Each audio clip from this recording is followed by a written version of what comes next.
একটা ব্যাটার আমি গুলিয়ে নিয়েছি।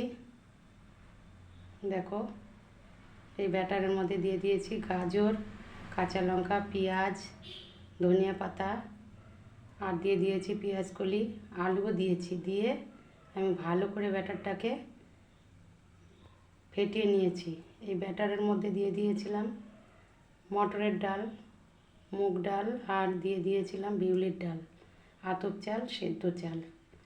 এগুলো দিয়ে ভালো করে আমি পেস্ট করে একবারে ব্যাটারটাকে রেডি করে নিয়েছি। একটা আমি দিয়েও দিয়েছি কড়াইতে, একদম তেল ছাড়া। তেল ছাড়া খেতে কিন্তু খুবই ভালো লাগে, শরীরের পক্ষেও খুবই ভালো। দেখো আমি কিভাবে করলাম। এবার একটু উল্টিয়ে দেবো। তেল ছাড়া কি সুন্দর উঠে যাচ্ছে।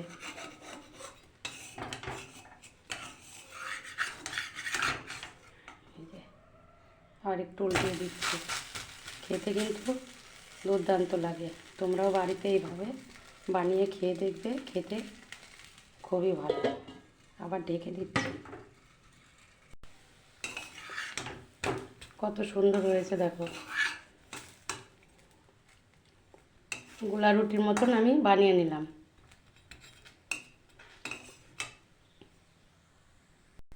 এটা হয়ে গেছে, তুলে নেব। আর একটা আমি দিয়ে দিয়েছি। গোলা রুটি তো পেঁয়াজ লঙ্কা দিয়ে খেয়ে থাকো, এইভাবে তো গোলা রুটি খাওনি, একবার এইভাবে বানিয়ে খেয়ে দেখবে, খেতে কিন্তু খুবই ভালো লাগবে।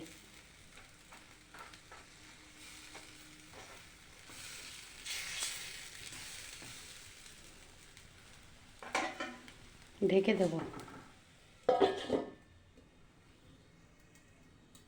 ঢাকনাটা খুলে আমি আবার একটু উল্টে দেবো। এই খাবারটা সকালের টিফিনেও খাওয়া যায়, রাত্রেও খাওয়া যায়। খেতে কিন্তু ভীষণই ভালো লাগে। কি সুন্দর উঠে যাচ্ছে।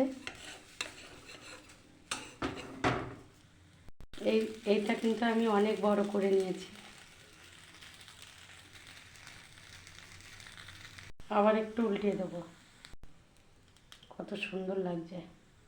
হয়ে গেছে, তুলে নেব। এই দুটোই হয়েছে। দেখো যতটা ব্যাটার আমি গুলিয়ে নিয়েছি, এই যে দুটো হয়েছে। দেখতে তো ভালোই লাগছে, খেতেও দুর্দান্ত লাগে। রেসিপিটা তোমাদের কেমন লাগলো অবশ্যই কমেন্ট করে জানিও। দেখা হচ্ছে নতুন কোনো ভিডিওতে।